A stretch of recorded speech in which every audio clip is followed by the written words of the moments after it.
Hey guys, what's going on? It's Suneil Angel coming back with another video about a game with some themes that may rub the YouTube overlords the wrong way. After all, we're going to be talking about a game that put the industry in the spotlight for many to criticize. Some of it may have been justified, some of it wasn't. If there's one thing I ask of you is to rate the video. Your interaction will give it the boost it needs to reach out to more gamers. Oh, and don't forget to comment because that apparently helps as well. Speaking of which, shout out to That's the One, who is a huge Manhunt fan. He wants more Manhunt content, so I thought, why not pick the sequel? Sorry for being late on this video, but hey, better late than never. With that out of the way, let's jump in the video.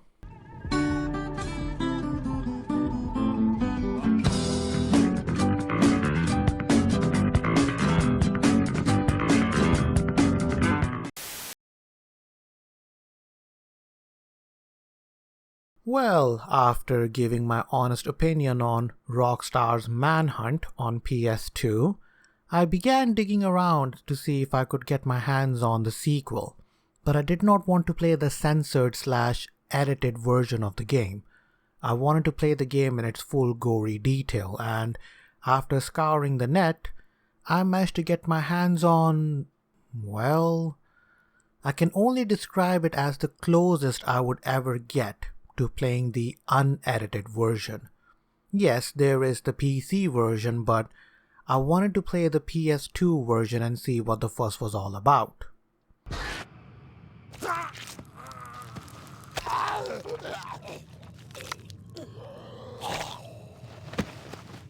Manhunt 2 is a third-person psychological horror game with a strong emphasis on stealth gameplay. For those wondering, here's what I mean. Stealth plays a huge role in the game. Yes, you can try and take on multiple enemies, but that would only result in getting your butt handed to you. So the idea is to hang in the dark and pick your enemies off one by one. Of course, all of this flies out of the window when you get your hands on a firearm, but we'll leave that out for the time being. The game starts off strong with a power outage at an insane asylum, which lets out all the crazies, enabling them to hop on TikTok and traumatize everyone. Two of these inmates are Daniel Lamb, who seems to be having trouble getting a hang of himself, and Leo Casper, who seems to know Danny and wants to help him bust out. Come on.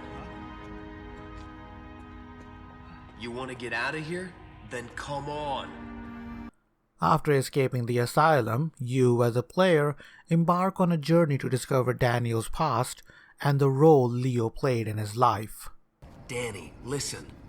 It's a manhunt, and they won't stop until we're both dead. Honestly, the game is 20 years old, so I don't know if I should get into spoilers. Maybe I shouldn't. But if you're old enough to remember when the game came out on PlayStation 2, then you're old enough to remember the movie Fight Club. And if you're someone like me who grew up thinking that Tyler Durden was a visionary and even bought the sequel when it came out, then you would see the plot twist coming from a mile away. What? No, I can't. One of the biggest complaints I had with the story of the first game was just how the main protagonist was just, how should I say, unrelatable. True, his family members were executed and filmed for him to see, but aside from that, we never see any emotional toll this whole night was taking on him. He was just this blank template, and I felt like Rockstar really dropped the ball with him. It's not important, it's a distraction. I want my past back. With the sequel, that was not the case. Daniel Lamb may not be as badass as James Earl Cash, but the story had more impact on Danny's growth as a person, and it showed. You shouldn't have come here, Danny. You know my name? They'll catch you, take you back. The voice acting was pretty strong throughout the game, and the music really complemented the tone of the levels. Speaking of which, the levels themselves were pretty varied. We moved on from the dirty, gang-infested streets of CORSAIR City to the suburbs, high-rise, and even degenerate clubs of Cottonmouth City, controlled by the project. However, I felt like the game went on for longer than it should have had. The game had 15 missions in total. 15! Is 5 missions less than the first game, but for some reason it felt longer. I don't know, maybe it's my old age, but going back 2 decades, on the PS2, campaigns used to be longer, so I guess the campaign length tracks with other games that came out around that time. The game follows its predecessors when it comes to gameplay. You hide in the shadows, take out enemies as silently and as brutally as possible.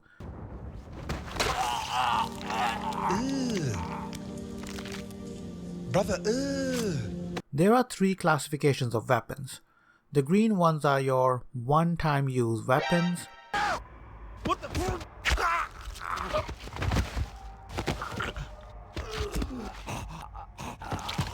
Blue ones are your mid-level weapons.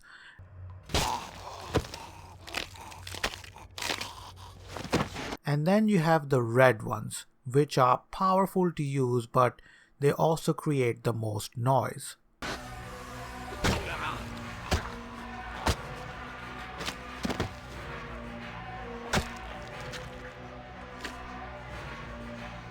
There are items that you can throw to create distractions, but you can also throw them at enemies to stun them temporarily. Compared to the first game, there are more melee weapons to choose from. Yes, you have your standard weapons like baseball bats, crowbars, and nightsticks, but Rockstar extended the roster a bit more with the sequel by including things like pliers, hedge trimmers, saws, shovels, and even a flashlight.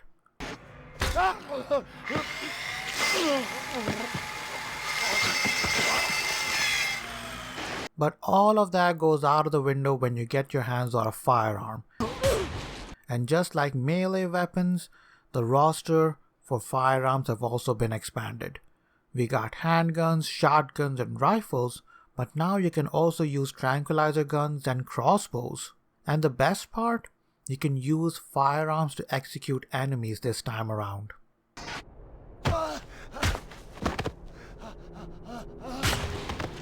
The thing is, firearms are so powerful in the game that I never felt the need to hide in the dark and execute enemies.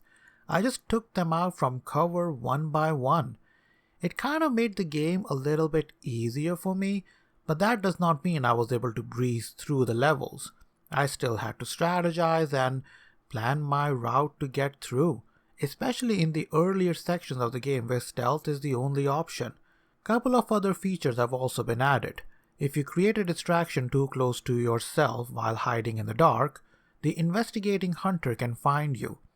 The idea is that you hold your breath by inputting the correct button prompts on screen. Yes, that was the era of games when every game developer was making use of quick time events to try and keep the player on the edge of their seat without realizing just how annoying it is. Gotcha, bitch! No! You can vault over objects, climb, crawl under obstacles, which adds a little variety in how you approach your objective. If you bump into parked cars, you can trigger their alarms. You can also throw objects at the car to trigger it, creating a nice distraction. There are also motion sensing lights in some levels, so you need to take it slow in some areas. Watch out for those security lights, Danny. Any quick movement snaps them on. Taking a page out of Splinter Cell Dark Theory, if there are loud sounds being played in a level, any noise you will make within the radius of that sound is not going to be heard by hunters. As much as I appreciated the idea of this being included in the game, there weren't that many instances where I used sound to my advantage. Which is something I noticed throughout the game. Yeah, the first game's campaign was just an excuse to take you from one level to another. Manhunt 2 tries to sort out all of the issues from the first game, but it left out the one thing that made the first game iconic: the dread of being hunted. Manhunt for me was survival horror at its finest. I was not up against zombies or monsters. I was against an army of human beings that were worse than monsters. Odds were stacked up against me, and everyone around me was out to get my head. Nobody is coming to help, and I'm all on my own. Manhunt 2 failed to evoke that feeling. In the first 2 or 3 levels, it made me feel uneasy, but after that, I felt like a hunter than the hunted. Yes, the odds were still stacked against me, but I never felt powerless. And because of that, it kind of destroyed the entire mood for me. What the?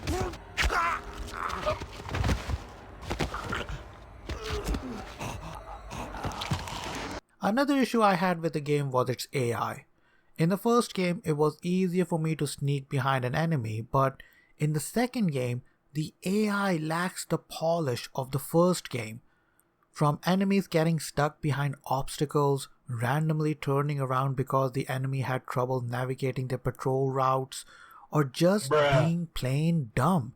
The AI in the sequel is not on par with its predecessor. We might need that syringe. This guy stands between you and freedom. I don't want to hurt anybody. If he sees you, he will kill you. Understand? Waste him. I think it's time to talk about the real reason why you're here: the execution system. Just like in the previous games, you sneak behind an enemy, you lock onto him, hold down the action button, and choose the level of brutality you wish to inflict.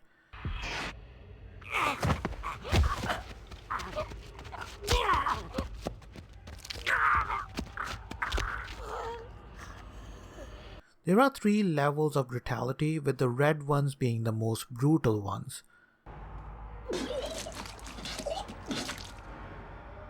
In addition to these, there are environmental executions that you can perform on enemies. Unfortunately, there are no levels of brutality here. It's just one standard animation that plays once activated.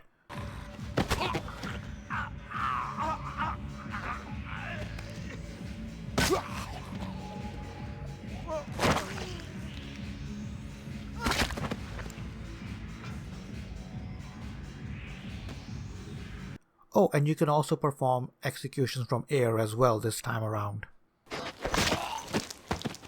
So the version I played, were the executions censored or uncensored?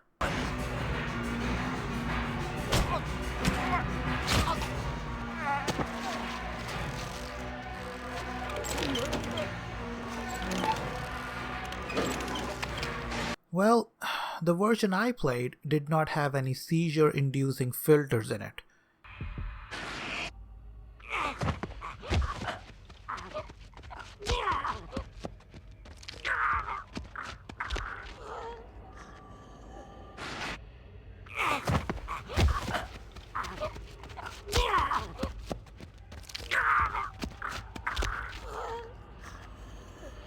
But there were these blurry moments in the game which, for the life of me, I just could not find the option to turn off.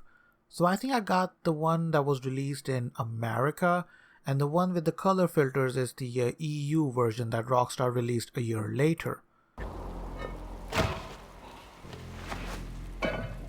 Which brings me to the question, is Manhunt 2 really as sick as the media made it out to be? Now to this video game, so horrifying it has been banned in Great Britain. It is now set to be released here in the US on Halloween. It is called Manhunt 2, and we must warn you, there is nothing about this that is not disturbing. Manhunt 2 allows gamers to take on the role of a mental institution escapee who goes on a killing rampage. Not just that, but when you play this game on Wii, as opposed to Nintendo or PlayStation. What the fuck? It's banned in Britain, where the film board condemned its casual sadism and unrelenting focus on stalking and brutal slaying. But here in this country, Manhunt 2 goes on sale tomorrow. Described as callous, bleak and full of unrelenting violence, it's just been banned in Britain for the second time. So you won't find Manhunt 2 in any shop, but despite that, we've got hold of the game. Now, I'm not allowed to show it to you because it is very violent and extremely graphic, and thousands of people of all ages are also getting hold of their own copies. So good of you to join us. As part of a Sky News investigation, we downloaded a leaked copy from the internet, playing it on a modified PlayStation. You play a killer. There's no victim to sympathise with. There's no sort of particularly complex storyline. You simply go around killing people in extraordinarily violent ways, and it's from that you're meant to derive entertainment. There's no moral framework around it.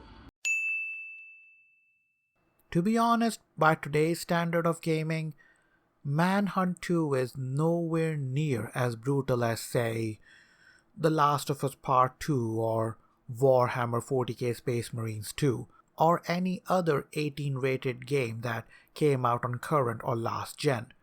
But on the PS2, I'm not gonna lie, the only other game that was like Manhunt 2 was the first Manhunt, where Manhunt slid under the radar and only managed to attract attention after its release. Manhunt 2 was not that lucky. I think it was the Nintendo Wii version of the game that got everyone talking. You remember Nintendo Wii, right?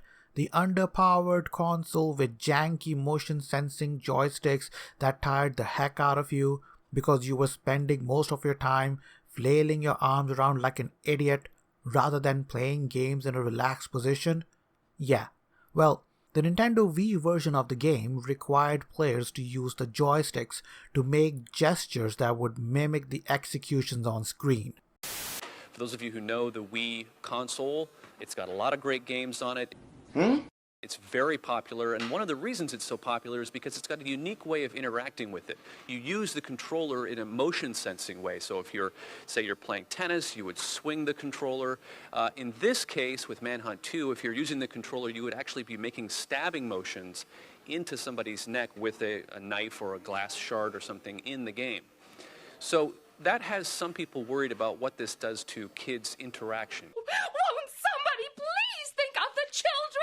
Yeah, someone at Rockstar thought it was a great idea. I mean, don't get me wrong, that does sound like a great idea, but when you consider that in the same console generation, they had the hot coffee mod controversy and Jack Thompson breathing down their throats because of GTA series and Bully, they really thought it was a good idea to include motion sensing gestures for executions. So yeah, the game received a lot of blowback. It was denied release in the UK, which resulted in the game getting delayed because Rockstar had to censor it. A certain US senator at the time named Hillary Clinton, along with a couple of more senators, wrote a letter to ESRB to rate the game AO, adults only, effectively destroying the game because at the time most stores didn't even stock adult only games. It is also worth noting that Hillary Clinton went on to become a front-runner candidate of the Democratic Party in 2016 and was also the executive producer of the movie 13 Hours, Secret Soldiers of Benghazi. And she also went on to become the poster child of a company called BleachBit, a powerful tool for deleting emails so effectively that even God couldn't read them.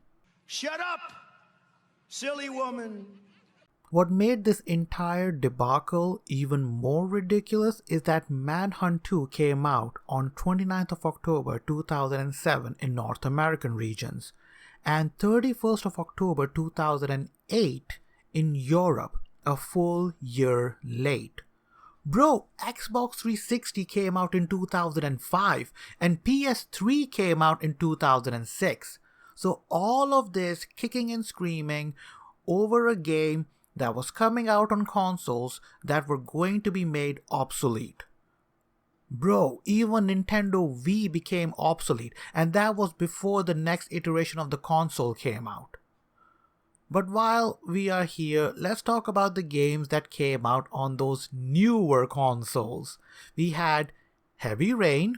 You have 5 minutes to cut off the last section of one of your fingers in front of the camera. Gears of War. Grand Theft Auto 4. Grand Theft Auto 5. The Last of Us. And many more games that push the envelope for violent games. I think what made the game famous is the controversy around it. But now that the dust had settled and I managed to get my hands on it, I'm sorry, but I don't think Manhunt 2 is better than its predecessor. While it adds more gameplay mechanics, when it comes to the tone of the game, it is nowhere near the first one, which I'm not embarrassed to say felt like a true survival horror. If anyone out there wants to give it a shot, feel free to, but please do not pay exuberant amount of price for it, especially when you consider that there is little to no replayability to it. At least in the first game, after you finish it, you could play one of the 4 extra modes outside of the campaign. Manhunt 2 offers no such content. In short, Manhunt 2 feels like a step back when compared to the first game, but the controversy around it elevated it to the cult classic status.